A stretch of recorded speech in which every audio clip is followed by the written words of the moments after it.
Ladies and gentlemen, this case, as you heard, is about an assumption. An assumption that an officer made about a young man because of his participation in a fraternity.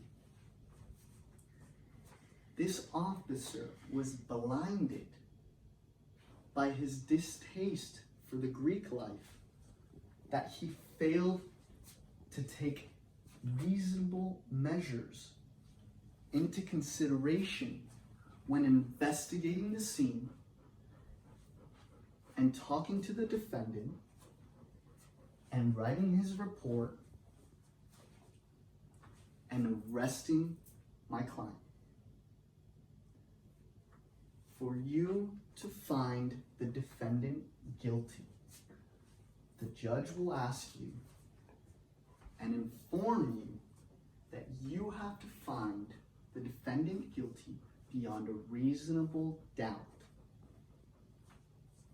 You will get instructions with each element of the crime.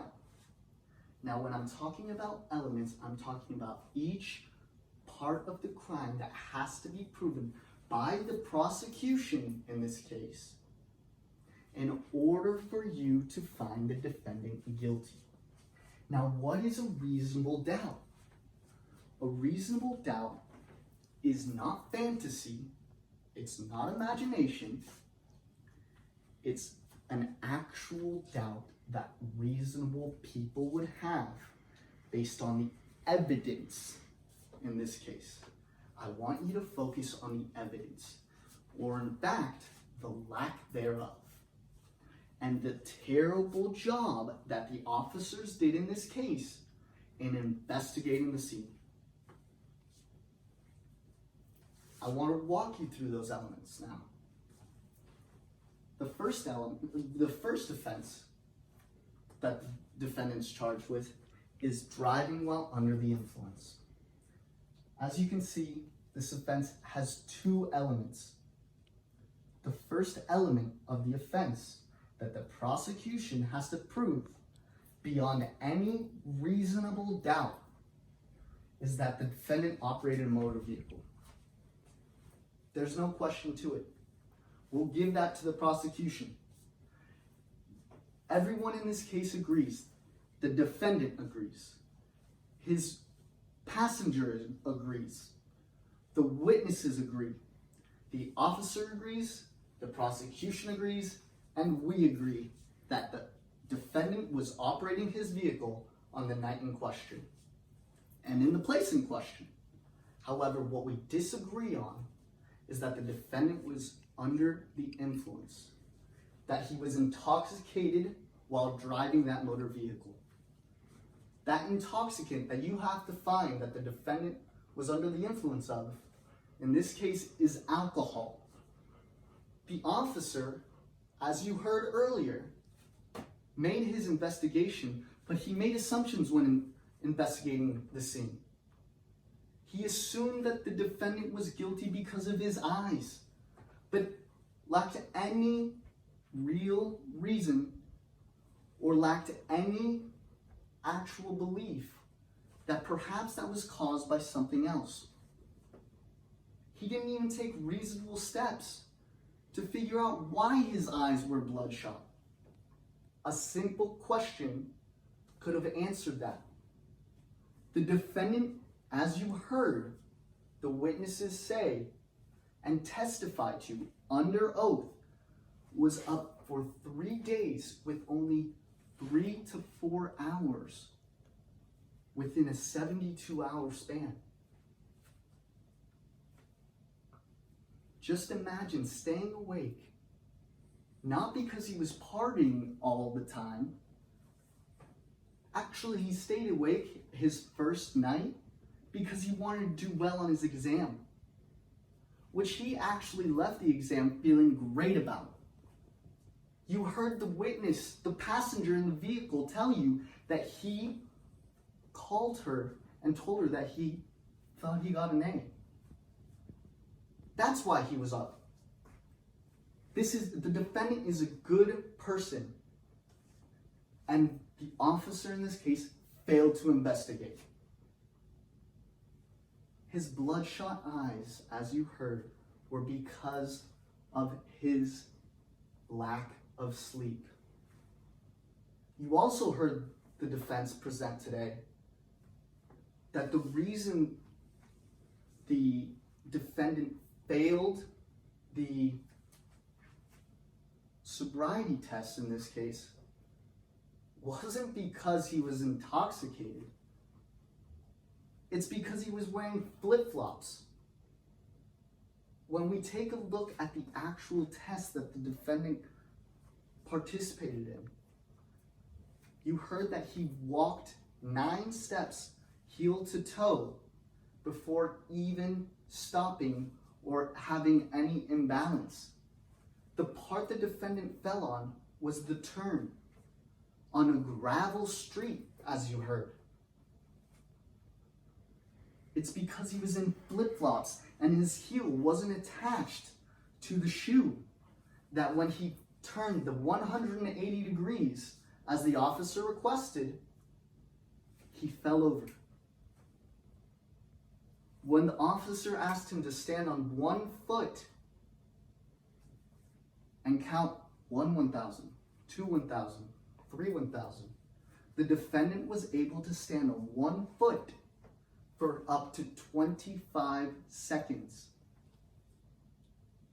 Just count that out in your head. That is an extraordinary amount of time for someone to stand on 1 leg, for a normal person, for an athlete to stand on 1 leg. How is it possible for the defendant, while in an intoxicated condition, to stand on 1 leg for 25 seconds? There's just simply no possible way. Lastly, the defendant was then asked to recite the alphabet backwards. Normal people can't do that. The officer used tricks and gimmicks in his investigation in order to find enough evidence so that he could put this defendant before a jury. I'd like to walk you through the elements of the second count. The second count, as it says here, operated a motor vehicle. Again, we all agree the defendant was driving the vehicle. The second element, he went off-road or failed to stop. It's agreed. Our witnesses testified that the defendant had gone mudding, playing around in his Jeep, but the officer didn't hear that. He assumed that the defendant had gone off-road by accident. Now the defendant, out of fear, answered the officer's questions as such. He told the officer that he had gone off-road by accident. Now, that was out of fear. He didn't want to get in trouble for going off-road. But that's okay. They also have us on failing to stop. Our witnesses talked to the jurors today, you all, and they testified that the defendant failed to stop. And we're okay with that. But what we're not okay with is the third element. There was no danger to property. There was no danger to property or danger that someone would be hurt or injured, life and limb in this case. This was a case of a young man who played a joke and ran his Jeep into a little mud. That's all. Nobody was going to get hurt. Now, he did run the stop sign, but I'd like you to consider it's 1:30 in the morning. The defendant didn't stop Because there was nobody around. How many of you all have rolled past a stop sign? Consider the time of night, the location in an empty area. This wasn't going to endanger anyone's life. This wasn't endangering anyone's property. This was a kid who got a little dirt on his Jeep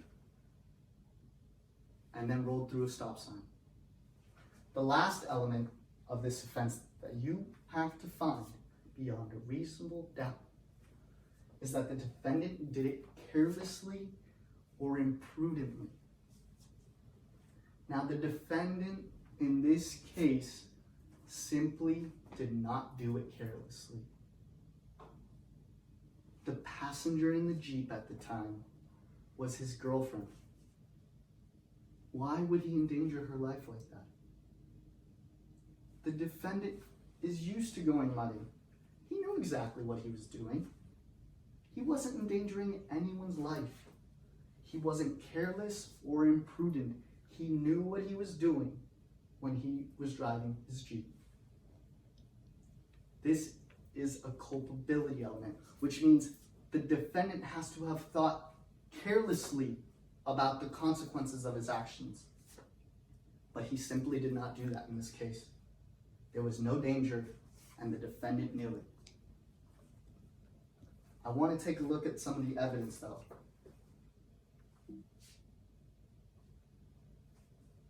Give me 1 second.